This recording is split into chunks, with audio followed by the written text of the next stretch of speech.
Assalamualaikum warahmatullahi wabarakatuh. Perkenalkan, kami dari kelompok 1, kami akan memaparkan mengenai analisis profitabilitas, yaitu Return on Asset atau ROA. ROA dalam bahasa Indonesia yang disebut dengan rentabilitas ekonomi, yaitu suatu analisa yang digunakan untuk mengukur kemampuan perusahaan dalam menghasilkan laba di masa lalu.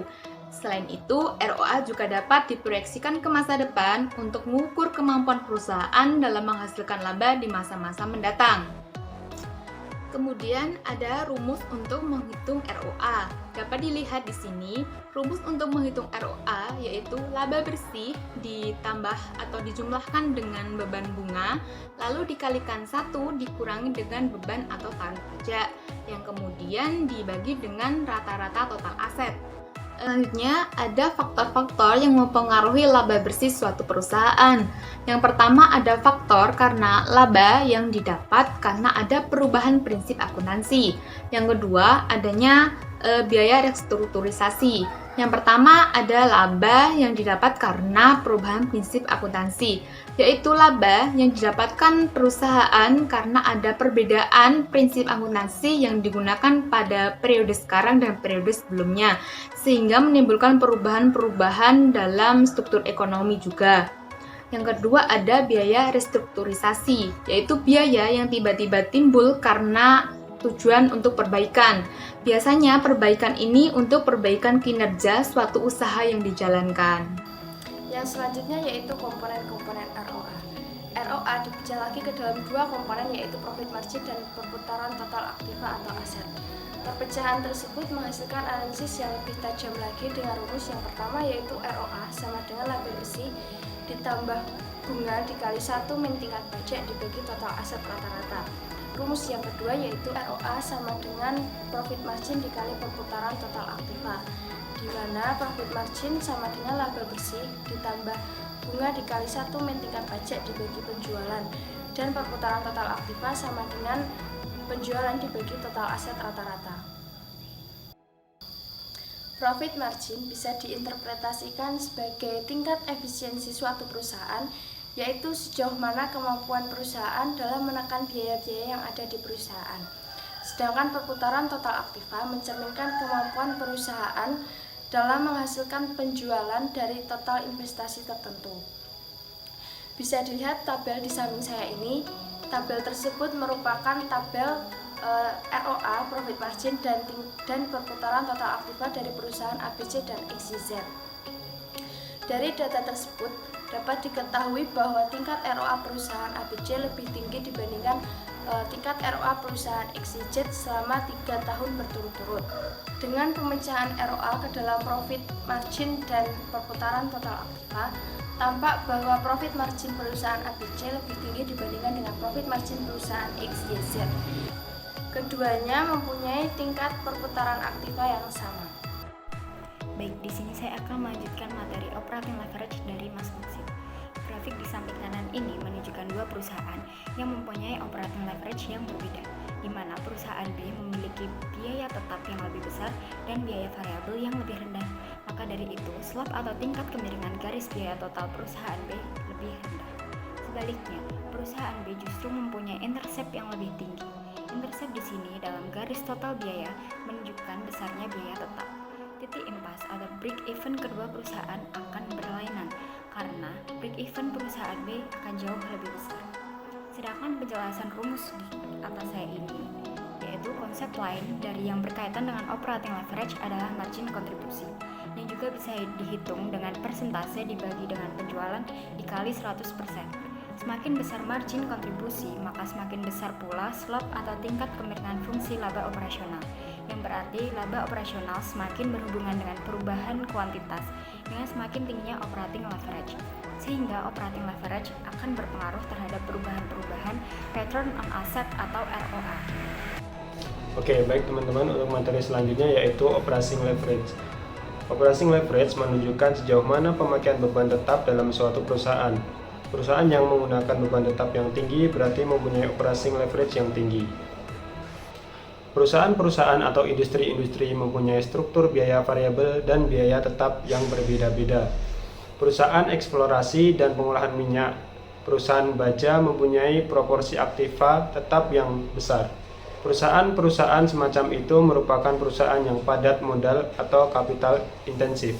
Sebaliknya, industri supermarket, grosir, rumah makan merupakan industri atau perusahaan yang mempunyai proporsi aktiva tetap relatif lebih kecil dibanding industri perusahaan minyak di atas. Komponen biaya variabel untuk industri relatif lebih besar. Rasio aset pabrik atau total aset digunakan sebagai pengukur operating leverage. Standar deviasi dipakai sebagai pengukur fluktuasi atau variabilitas ROA. Dari data di samping, tampak bahwa semakin tinggi operating leverage, semakin tinggi variabel ROA. Selanjutnya, kita akan membahas tentang siklus kehidupan produk. Siklus kehidupan produk akan mempengaruhi terhadap ROA. Produk mulai dari muncul hingga menghilang. Nah, ada beberapa tahapan-tahapan, antara lain yang pertama, tahap perkenalan atau yang disebut dengan introduction. Yang kedua, tahap pertumbuhan atau yang disebut dengan growth. Yang ketiga adalah tahap kedewasaan atau yang disebut maturity. Yang keempat, tahap penurunan atau yang disebut maturity. Pada tahap perkenalan, perusahaan memfokuskan pada pengembangan produk melalui riset dan pengembangan pasar melalui iklan dan promosi lainnya, pengembangan kapasitas melalui pengeluaran investasi pada pengembangan pabrik atau perluasan pabrik. Tujuannya adalah memperkenalkan produk baru dan memperoleh market share. Sebaliknya, pada tahap kedewasaan, produk relatif sudah mapan dan tidak memerlukan upaya pengembangan atau penyiapan infrastruktur. Pengeluaran investasi pada tahap ini relatif tidak signifikan. Kompetisi semakin keras. Pada tahap ini perusahaan bisa memperoleh laba ROA yang cukup tinggi dibandingkan tahap-tahap lainnya. Pada tahap penurunan, perusahaan sudah mulai mengambil ancang-ancang untuk keluar dari bisnis tersebut. Selanjutnya yaitu perilaku penjualan, laba, investasi, dan ROA pada beberapa tahap siklus produk. Pada tahap perkenalan, aliran kas bersih adalah negatif atau kas keluar lebih besar dibandingkan dengan aliran kas masuk. Hal ini karena perusahaan sibuk menyiapkan infrastruktur produk baru yang membutuhkan biaya yang besar, sedangkan penjualan masih sedikit karena produk belum dikenal luas.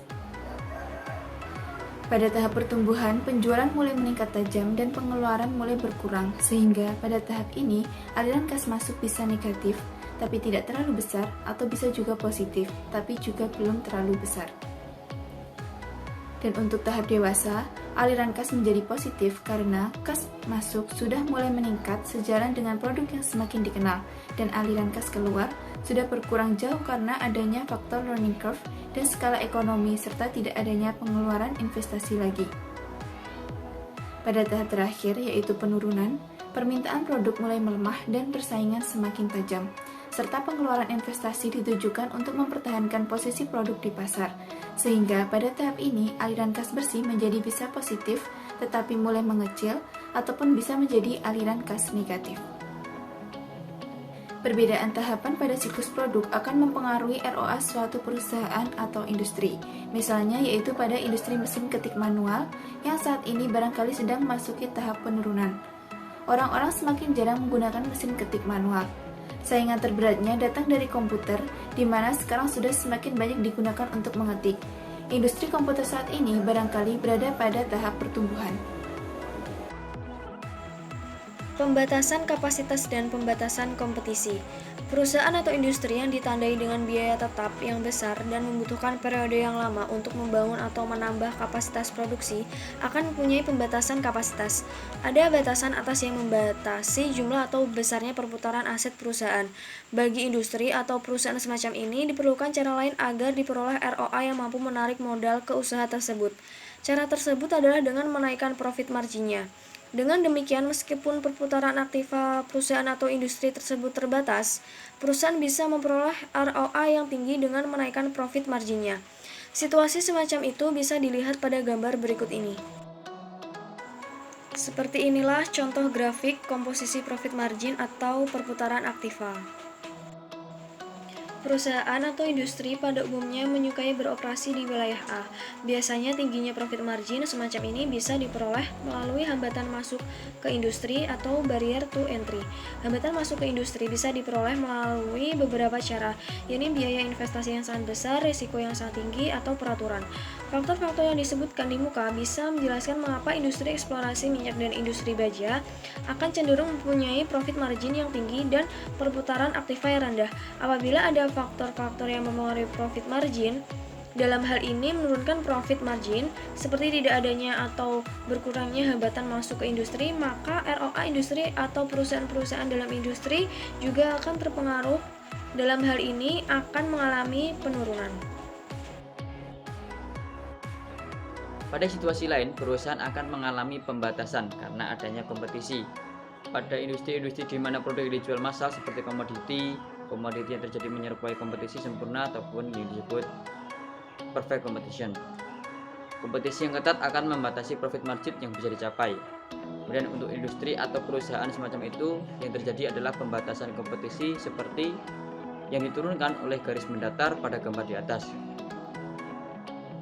Perusahaan atau industri akan beroperasi pada wilayah C untuk memperoleh ROA yang tinggi sehingga mampu menarik modal masuk ke industri tersebut.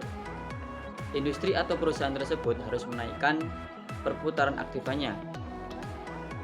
Cara yang bisa ditempuh adalah dengan menurunkan biaya investasinya atau menurunkan biaya tetap overhead sehingga perusahaan bisa lebih fleksibel menghadapi naik turunnya, melakukan integritas vertikal atau horizontal untuk memperoleh penghematan biaya dan melakukan pengendalian biaya. Perusahaan yang beroperasi di wilayah B mempunyai lebih banyak fleksibilitas. Perusahaan tersebut tidak dibatasi oleh pembatasan kapasitas, tidak juga dibatasi oleh pembatasan kompetisi. Untuk menaikkan ROA-nya, perusahaan atau industri yang bisa menggunakan strategi menaikkan profit margin atau menaikkan perputaran aktivanya atau kedua-duanya.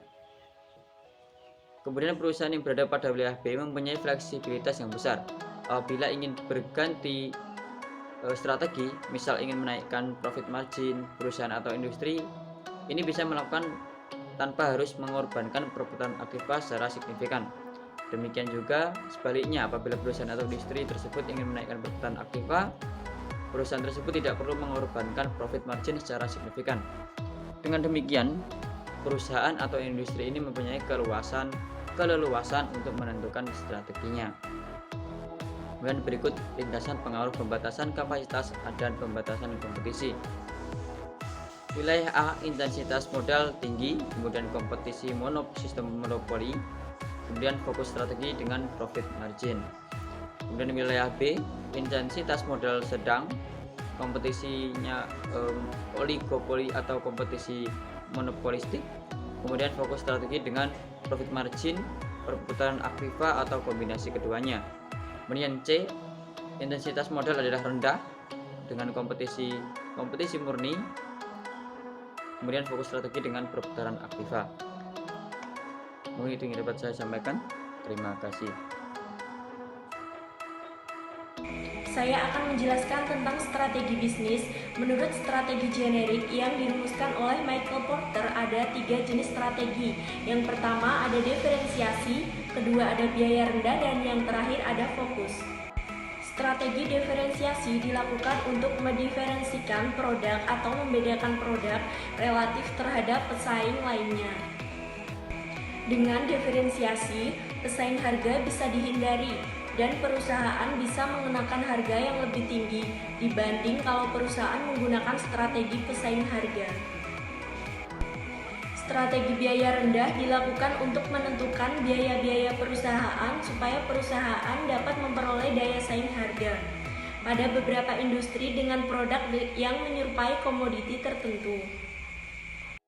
Perusahaan untuk industri atau perusahaan semacam ini lebih ditandai dengan persaingan harga supaya dapat memperoleh daya saing harga. Perusahaan harus menekan biaya-biaya di perusahaan. Penekanan biaya ini dilakukan dengan pemanfaatan skala ekonomi, efisiensi produksi, dan pengendalian biaya lainnya. Sekian presentasi dari kelompok 1 mengenai return on asset. Semoga presentasi kita bermanfaat. Apabila ada kesalahan kami mohon maaf.